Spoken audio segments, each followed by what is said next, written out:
Good morning, students. Today you are going to know the different types of computer memory. So first of all, what is a memory? Memory is a device that is used to store data or programs on a temporary or permanent basis for use in an electronic digital computer. So it is going to be either on temporary basis or permanent basis. So all the data will be stored inside the computer memory. So let us see what are the computer storage memory devices. So before that, for what purpose we need memory? So for humans we use brain to store our data.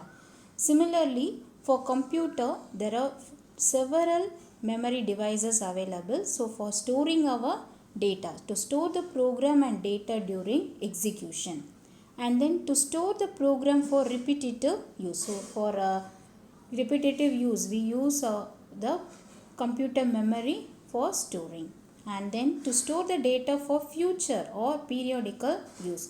So for example, if you are going to save your data today and if you want to retrieve tomorrow, means we can go for the memory storage devices. And then to store the result of execution. So once the program get executed, so if you want to store for the future use or if you want to store for repetitive use, we go for memory. So for storing the data, we go for the memory device. So before that, storage devices, the computer use certain memory units for storing the data. So either it can be called as bit, B-I-T. Okay, the smallest unit of storage device is called as a bit. Whether computer know any language, whether computer know Tamil, English, Malayalam, Telugu, no. So computer knows only 2 digits. Okay, that 2 digits is zeros and ones. So that language is actually called as binary language. So bit, it is a short form of binary digit. The only data that a CPU can process. Okay, the only language computer can understand is binary language. So the shortest and the smallest unit of memory unit is bit. Okay, and then byte. 8 bit together constitute 1 byte. Okay, 1 byte is equal to 8 bit. So your data will be stored in the format either in bit or byte. Okay, so 8-bit string of data needed to represent any one alphanumeric character or simple mathematical operation.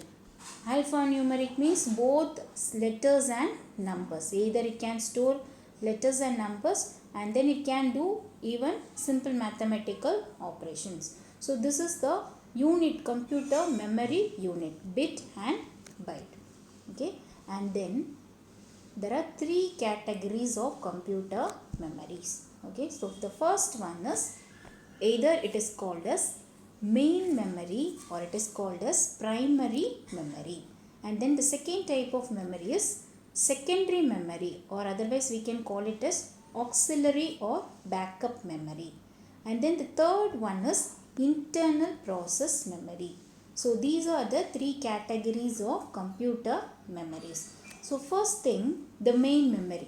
Okay, so main memory, it is going to store all the small amounts of data and information that will be immediately used by the CPU. So whatever data and instructions or information that is used immediately will be stored in the memory of main memory. Okay, so CPU stands for Central Processing Unit. And then secondary storage. So for a certain time, for future use, if you want to use, it is going to be act as a backup. Okay, so for storing larger amount of data, we can go for secondary memory.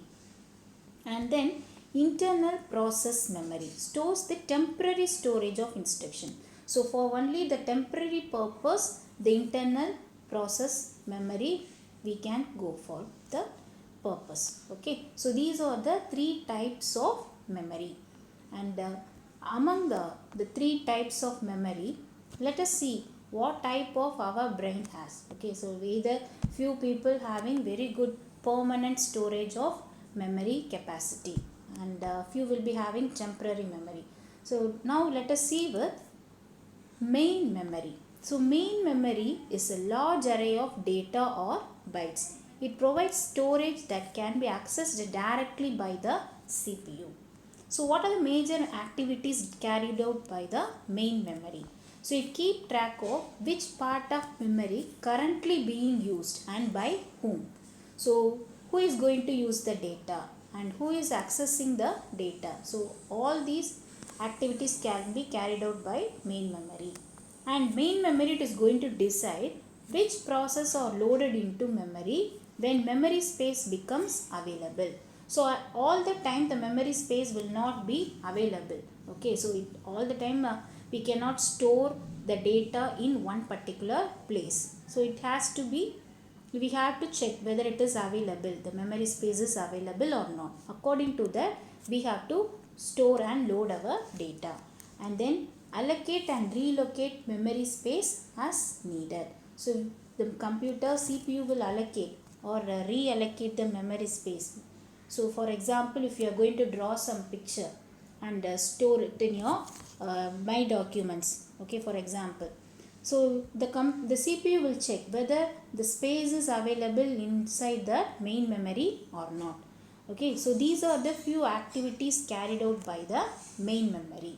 Okay, and then the types of main memory devices. So main memory is classified as RAM and then ROM. Okay, there are two types of main memory. First one is RAM, random access memory. You can see here RAM stands for random access memory. So that part of your primary storage that holds your software program and small amount of data when they are brought from secondary storage. Okay, otherwise it is called as, RAM is called as volatile memory. Okay, and then ROM is called as non-volatile memory. So volatile means only for the particular period of time your data gets stored inside the computer memory. Okay, and then RAM, there are two types of RAM, SRAM and then DRAM, static and dynamic. Okay, static means your data will be not changed and the memory space allotted, for example the address is 1000, means the address won't allocate for some other program, it won't change. And dynamic means the address will be changed and your file will be moved on to the particular address. Okay, so these are the two types of RAM. RAM means for particular time of period only we can store the data. So for a few students you can able to remember all the concept throughout your particular time. Okay, so that is temporary and sorry, that is permanent. Okay, so few students will be having only shorter period of memory. For example, if you learned a certain concept in the previous year, you won't able to recall this year. Okay, that is temporary memory. So this is going to be like that only. RAM means volatile memory. And then second type of main memory is ROM, read only memory. So where it is going to be non-volatile. Non-volatile means, for example, while you are working with your computer, you are doing some drawings using MS Paint, you are drawing something and suddenly the power went off. Even the power went off and once you get back, the data will be restored. Okay, so that is the purpose of read only memory. Okay, so it is going to be somewhat like permanent memory. Okay, certain time you can keep in your mind. So RAM is a volatile memory and ROM is a non-volatile memory. And ROM is classified into PROM, EPROM and EEPROM. PROM means it is a programmable read-only memory. And EPROM means E stands for erasable programmable read-only memory. And then EEPROM, electronically erasable programmable read-only memory. So these are the three types of ROM. And then primary memory gets over.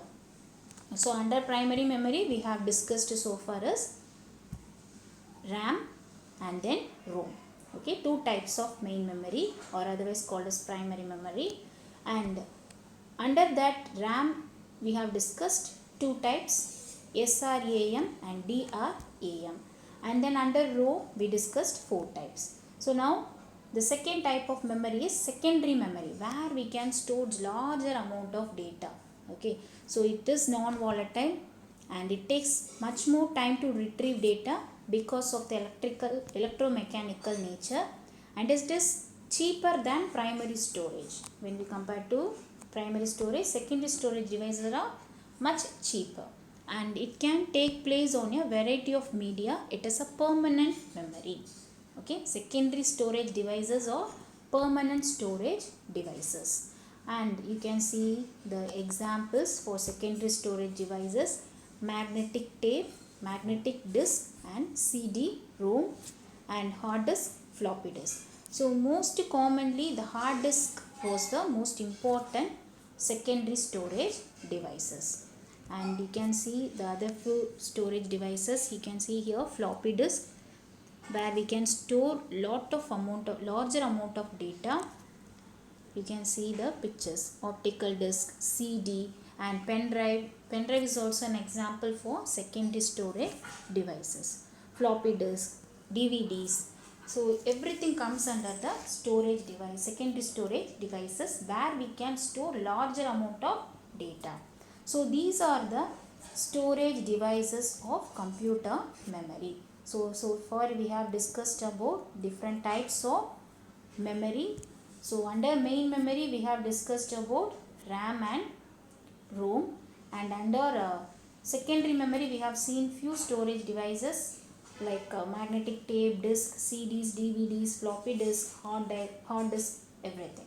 Okay, so these are the few things you have learned today, and your assignment number 2 will be posted in the group. You have to complete it, and in the next class we will discuss the answer. Thank you, children.